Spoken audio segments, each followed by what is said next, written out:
So let's use a piece of NURBS geometry to create the knot separately, and then we'll create the actual tie itself. So let's go ahead and create a NURBS primitive sphere and bring it up into position. I want to place the poles of the sphere at the top and bottom, so that's how it's oriented right now, which is what we want.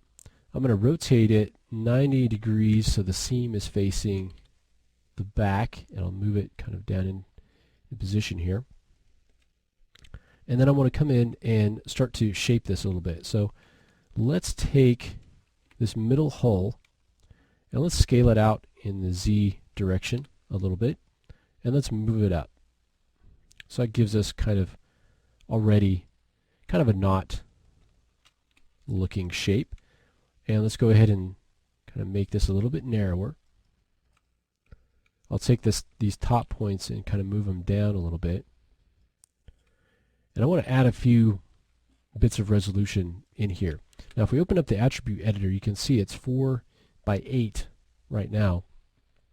And if we could add individual isoparms by just dragging on the isoparm that we want in the direction that we want, and then just dragging it into the right position, and then going to surfaces and insert isoparms. And then if we want to kind of rebuild that, having this CVs on, keep CVs, we'll just rebuild the parameterization, kind of clean it up a little bit. And then we can take the new hulls, and if we want to add a little bit of detail to this, go ahead and grab this.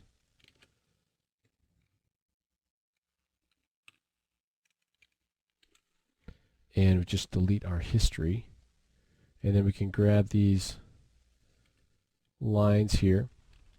And if you move them close to another line, you can kind of get a little bit of the look of the fabric that's kind of banded across here. And we can take these 2 points up here, and let's go ahead and scale those out and move them back. And we'll do the same thing down here. And underneath here, where we got the actual tie that's going to go up and inside, let's go ahead and push that up. And let's actually add another isoparm down here. Okay, and then I'm going to take that hull down and just kind of create that opening for where we want that tie to be. I want to scale this up a little bit. And you can use the geometry here, the image here as a guide. I want it to be a little bit kind of oversized here. Now for the tie itself, oops, let me go ahead and key that. There we go. For the tie itself, we can use a polygon. So we'll get a polygon primitive, and let's just get a cube. And move this cube up here. Yeah, I'm going to rotate the knot out a little bit so we can kind of intersect it in there. Now we want it obviously to be a bit thinner. And so I'm just going to go ahead and take these vertices, kind of pull them down to the length, rough length of the tie. And let's actually scale them out a little bit for the width of the tie. Okay, same thing here. Make those a little bit wider. Obviously we can't have a tie that's completely straight like that, so we need to add some edge loops to that. And let's add some edge loops with our insert edge loop tool. This time we'll change the settings, so instead of just adding one at a time, we'll use multiple edge loops. And let's add maybe 4 or 5 in there. And it can give us the ability now to move this tie. So let me come in from the side and just roughly change the shape of it. Now we want to have a point on the end. We don't have enough geometry here. If you want to have one of those kind of straight ties, you could do that. I'm going to go ahead and use, again, the Insert Edge Loop tool to add some geometry in here. And let's add a couple of lines. So maybe something like that. Now I'm going to take the points at the end and bring those down, and let's bring these together and out a little bit. And now what's really going to make this look like it should is this sort of detail up here at the top. So what I want to do is take this point here and let's move it back, and then let's take this one and then move it over above, and we'll move this one kind of over, and then let's go ahead and select those polygons right at the top and delete those. Okay, so now when we smooth it, we get a nice little overlap there on the for the fabric, and we could take this line on the side and kind of move it back and in. Okay, just so you get that sort of bunching of it there.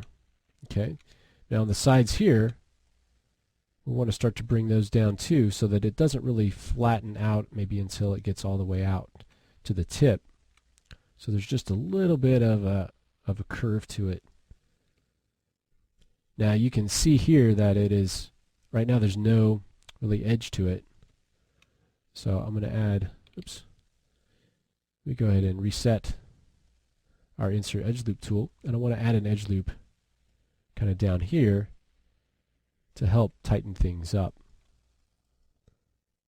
Okay, and you can emphasize that a little bit more if you want to kind of continue that coming down. You can take that geometry and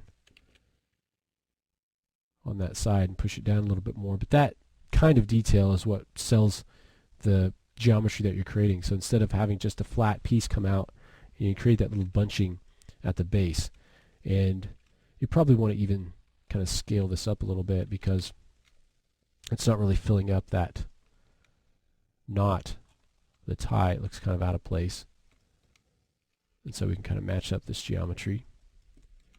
Alright, and then if you want to create a band for the actual tie that's going around the neck, you could create just a NURBS torus if you wanted to and drop that in.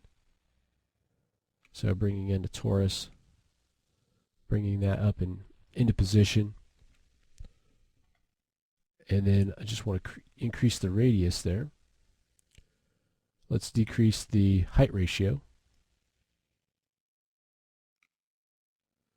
Okay, so you end up with, you know, something like that. Take that height ratio down a little bit, maybe take the radius down a bit. So it's just kind of right inside that collar. And then you can take those holes, just as we did before, take that outer hole and kind of flatten things up a little bit. Kind of squeeze it in. And then you can take those actual points, if you don't want it to be visible, want it to look like it's part of that knot, you can kind of pull it in there, just so you can see that kind of band going around now. Alright, so that's one of the other details that we can add. Now if you go through this process and you feel like you want to add other details to this guy or change things up, that's part of the process, and I encourage you to do that. That's part of how you're going to learn to create these kind of characters, and really the goal is not to create this character. The end goal is for you to be able to create your own character. This is just kind of a run-through of a basic character, some of the steps that you can go through, some of the different methods that you can go through to create it, but hopefully you'll be able to take those tools and apply them to your own custom character. Alright, so now that we've got the tie belt, let's go ahead and in the next lesson finish up by duplicating the remaining geometry and setting up our hierarchy and creating a nice clean scene for ourselves.